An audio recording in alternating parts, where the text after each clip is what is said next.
Samuel was ministering before the Lord, a boy wearing a linen ephod. His mother used to make for him a little robe, and take it to him each year when she went up with her husband to offer the yearly sacrifice.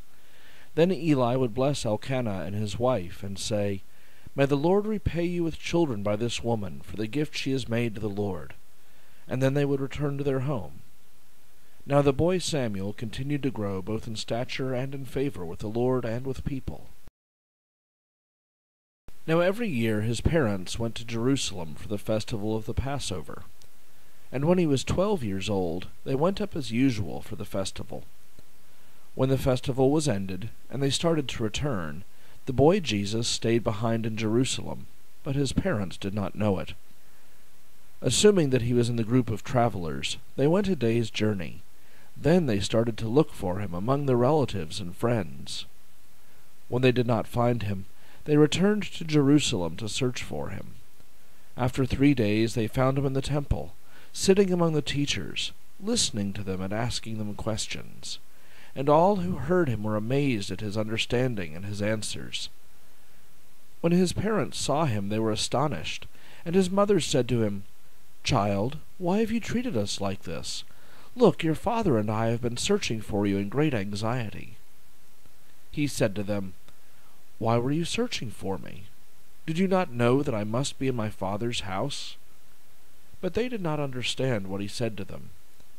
Then he went down with them and came to Nazareth, and was obedient to them. His mother treasured all these things in her heart. And Jesus increased in wisdom and in years, and in divine and human favor. Would you pray with me? Holy One, we ask that you would speak to us, that we too might grow in wisdom. Amen. My brother Greg and his wife have an ongoing debate. Debate's a good word. Now, I'm pretty sure that though they hold very different perspectives on this most important issue, that their disagreement is amicable, at least mostly. You see, their difference of opinion is about, well, it's one of the most important things that happens this time of the year. It's about when you take down the Christmas decorations. And in my brother's quest for truth and justice, he has been reaching out to friends. He's even posted on Facebook asking for people to weigh in and let them know what they think. Now, maybe I should tell you who... No, I'll hold off on that for a minute. The two options that are at play right now is, on the one hand, the decorations should come down by New Year's, and on the other hand, they should stay up through Epiphany. So those are the two pieces at play in this argument. So this is where I'm going to crowdsource a little bit. Your opinion matters here, and in fact, after worship, I'm going to text my brother and tell him what you guys say. So how many of you fall into the take them down by New Year's camp? One. Just one. Maybe everyone else is going to abstain and you're going to win on this one. So those of you who say keep them up through Epiphany. Okay, I think that's a clear division of the house we're not going to actually count. So my sister-in-law, Beth, she's generally a very wise individual, and she takes the take it down by New Year's approach. After all, you got New Year's off. It's a good opportunity to get the house straightened back up and start the new year clean. My brother, who's a pastor also, is the one who takes the liturgical purist approach. So maybe that's not such a big surprise. But thank you for weighing in, and Beth and Greg will be happy to know that the good folk of Bethany, with one exception, are on the wait till Epiphany side. It's funny though, because in our culture we do tend to want to take Christmas down. Even the UCC this year, I don't know how many of you may be getting the emails, has had a 12 days of giving stewardship campaign, sort of extra stuff. But it was 12 days before Christmas, not the 12 days after Christmas. And it's left me scratching my head wondering who thought that up, because they kind of did it backwards. But maybe it's not such a big surprise. I mean, we do start seeing the Christmas trees up in stores before the Halloween candy is gone. So for a lot of folks, by the time we reach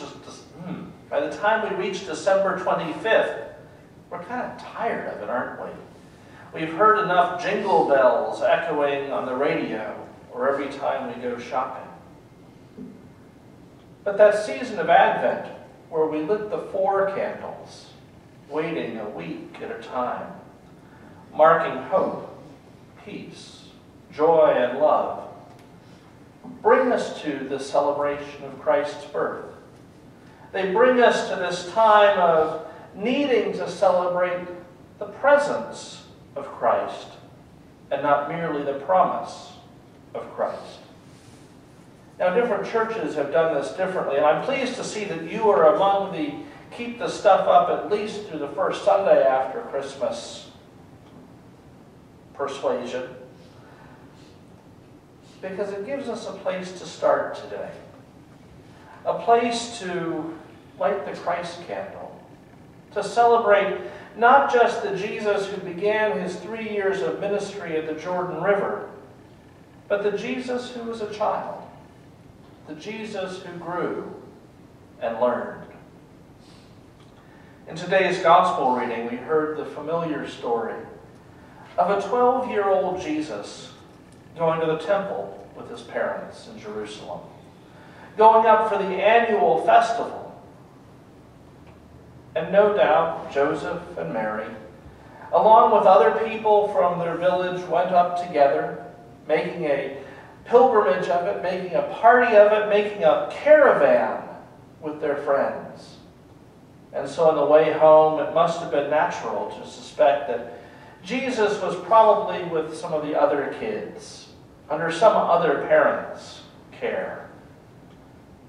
That is, until supper time came. And Mary started looking for Jesus and wondering where he was, because he was always punctual. And he wasn't there. I know you've experienced it, at least those of you who've had children. That moment of panic that comes when you're out with them, and you may even be talking to them as you're walking down somewhere, and then you realize that nobody's answering, and you turn and they're gone. And then you have to go back and find them, and they're probably doing something that is, in their minds, really, really cool and important, but they forgot to check out with you. I'm not going to tell any tales on my son, but I guarantee you that it happened at least once. He's actually pretty good about that. But imagine the terror of going back, looking and not finding. Imagine that fear that must have been Mary's and Joseph's, as they found out, one family at a time, that Jesus wasn't there. Of course they went racing back. Maybe he was still at the temple. It couldn't be anything worse, could it? And when they finally arrive, to find their boy sitting there talking with the religious leaders.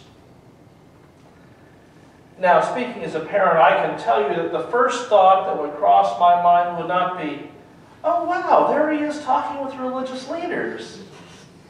It would have been something much more akin to, excuse me, son, why are you not with us? And perhaps in a previous era, there might have even been a grab by the ear and a tug along. But there Jesus was. And I'm sure that there was something going on that day that even Mary and Joseph sensed very quickly. So often the story of Jesus talking with these leaders and impressing them with his wisdom is something that we pass right over. Either that or we somehow turn it into a magic story of Jesus teaching the wise ones. But I think back to all the years that I've taught confirmation classes. It seems like each year there's one young person that gets it. Not that the others don't get it, but one for whom this spiritual journey, this knowledge, it just shines in their face. You've seen these kids, haven't you? There's always one that just embodies what the whole process is about. I think back several years to one of my star confirmands. I'm going to let him remain nameless, but if you go up to Silver Lake, you'll no doubt see him working there. He's one of those people that even when he was 14, you knew that church, religion, faith, spirituality was where he was headed. Not a surprise then that he's at the lake. But for Jesus, it was even more than that. It was a connection with God that even these elders could sense. It was a spiritual wisdom that came not just from being the Christ, but also from being one raised in a family, in a tradition of faith. You know that back in Nazareth, every time the synagogue's doors were open, Jesus and his family would have been there. In our conference, we try and make those opportunities for young people to grow and develop regular things. We have the Thinking About Working for God program, where we ask folks, especially young folks, have you ever thought about working for God? Because most of us at one point or another have had a little whisper in our ear, a whisper of the Spirit calling us to do something. And when our young people suggest that, yes, just maybe, we have ways forward to give those opportunities for learning and service. Jesus was there, having followed those same kinds of opportunities. 12 years old, ready for his bar mitzvah. Teaching in his own capacity. Learning in his own capacity. Growing in wisdom and stature, just like the prophet Samuel had done so long before. Wisdom, of course, is one of those funny things. We think about wisdom as being a collection of facts. But in the biblical era, it was how you lived that made one wise. It was taking what you knew about God and the world and translating that into living as the beloved community, living in faith and harmony. And that's what the Apostle Paul spoke of when he wrote to the church in Colossae. Bear with one another. And if anyone has a complaint against another, forgive each other, just as the Lord has forgiven you. So you must also forgive. Above all else, clothe yourselves with love, which binds everything together in perfect harmony. And let the peace of Christ rule in your hearts, to which indeed you are called in the one body. You know, that's really the core of what we should be doing together as the church. And as an outsider to this congregation, I don't know what your conversations are like when you gather. But I can tell you that being in a lot of churches a lot of the time, I find some patterns. My guess is that when we head out from here and go back to coffee hour, there's going to be a lot of conversation about, oh, let's see, the snow, about the traffic accident that we passed on the way in here, maybe about football or our children or our grandchildren. Those things that make us human, those things that hold our interest outside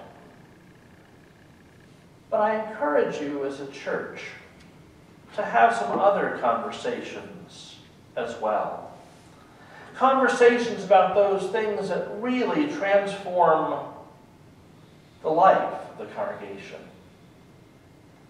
What are the things that really matter in your lives? What are your hopes, your dreams, your fears?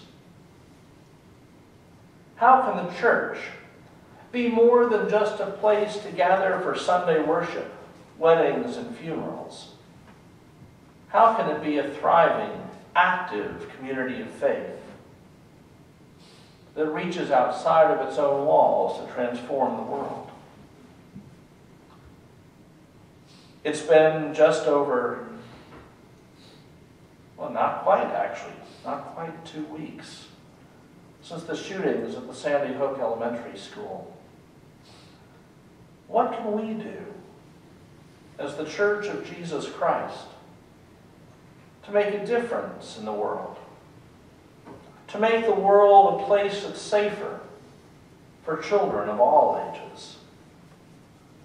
What does it mean as God's people to be about our Father's business, as Jesus would have phrased it? There are lots of ideas and lots of opinions. And it seems that so often in our culture they're presented as choices, one or the other. Do we deal with better mental health care? Do we deal with gun regulation? How do we deal with those who differ? And I'd suggest to you again that this goes back to what the Apostle Paul wrote. That we need to approach things in love. That we need to realize we live in a world where they're not just binary options. Instead of one or the other, we can even do both. We can put together a new way of looking at things, a new way of doing things. And in that, we can have wisdom. We can grow as God's people, as Samuel did, as Jesus did, and as we are called to do. May God then bless us as we journey from the birth of a baby in the manger towards the fullness of the life of Christ, who lives among us as part of the community of faith. Thanks be to God. Amen.